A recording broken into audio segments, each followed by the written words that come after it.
Привет, здесь Техноенот и его команда. Может быть, для многих наших зрителей будет откровением информация, что в СССР было довольно много автомобильной рекламы. Вы наверняка люди начитанные и знаете, что автомобили в те времена вовсе не нуждались в рекламе. Ведь приобрести автомобиль в частное пользование было очень непросто. Приходилось записываться в очередь и ждать встречи с машинкой лет этак 6-8, ежемесячно откладывая на сберкнижку часть зарплаты. Вне очереди машину могли приобрести лишь орденоносцы, ветераны войны, ну или счастливчики, обладавшие чеками внешпосылторга. Лотерейные билеты в расчет не берем. Зачем же тогда вообще нужно было рекламировать автомобили? А вот нужно, только ориентировалась реклама не на отечественного потребителя, а на заграничного покупателя. Телевизионной рекламы, можно сказать, что и не было, в основном были печатные брошюры, плакаты и листовки. Надо сказать, довольно симпатичные. Особенным украшением автомобильной рекламы во все времена, конечно, являются красивые девушки.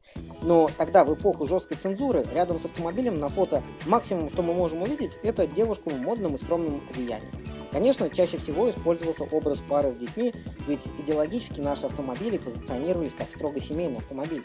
На самом деле рекламных буклетов было очень много, и все показать просто нереально. Поэтому мы с вами обратим внимание на автомобильную рекламу с участием лучшей половины человечества.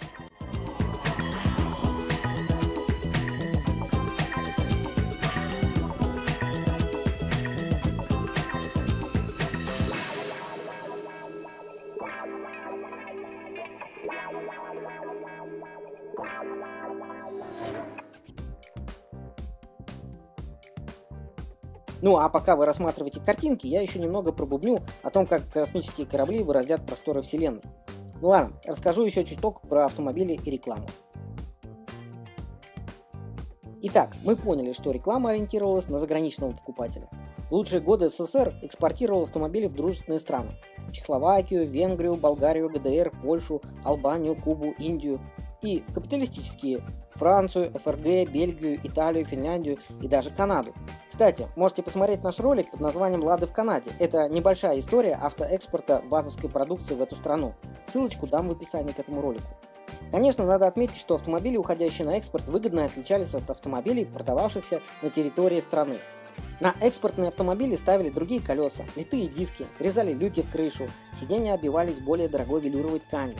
Практически все авто, которые уходили на рынок Европы, имели более качественное лакокрасочное покрытие, более широкую гамму доступных цветов и варианта окраски. Часто бывало, что иностранные партнеры автоэкспорта сами разрабатывали список улучшений и передавали советским производителям чертежи для производства обвесов и тюнинга. Или самостоятельно на базе своих мощностей производили доработки автомобилей. Как правило, это были допилы решетки радиатора и молдингов. Редко технические доработки двигателей и подвески. Конечно, эти доработки способствовали более активным продажам машин за границей. Сложно найти правдивую информацию о количестве продаваемых советских автомобилей за границу, но думаю, команда Техноенота соберется силами и раскопает для вас такую информацию из источников, заслуживающих доверия наших зрителей, и представит ее вам. Вернемся к рекламе. Наши автостроители под эгидой автоэкспорта участвовали в международных выставках. Соответственно, и там использовались буклеты, плакаты и прочая возможная рекламная продукция. К слову, на крупнейшей послевоенной выставке Экспо-58 в Брюсселе стенд ГАЗа, одного из первых, кто наладил экспорт своей продукции за границу, получил признание мировых экспертов и был удостоен гран-при. Естественно, советские умы не упустили возможности использовать сей факт в последующем продвижении бренда за кордоном. Чуть раньше я упомянул, что телевизионной рекламы было очень мало. Это на самом деле так. Но у такой рекламы был интересный формат. Выпускались не маленькие ролики, а самые настоящие короткометражки. Например, про Ниву было снято несколько таких рекламных фильмов. Ну и заграничные представители наших автомобильных брендов также самостоятельно делали рекламные материалы.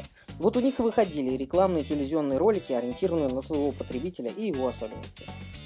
Ближе к развалу Союза, особенно после принятия закона о кооперации, реклама стала стремительно набирать обороты. Но СССР закончился, наступили другие времена, пришли другие автомобили, в том числе в большом объеме от иностранных производителей. Но это совершенно другая история. Ну а нам с вами остались некоторые рекламные фотоматериалы или буклеты, или плакаты, которые украшали интерьер советских коммуналок. Симпатичные молодые девушки и недоступные автомобили смотрели на нас с плакатов, и это была как светлая мечта о чем-то недоступном и некий особый шик.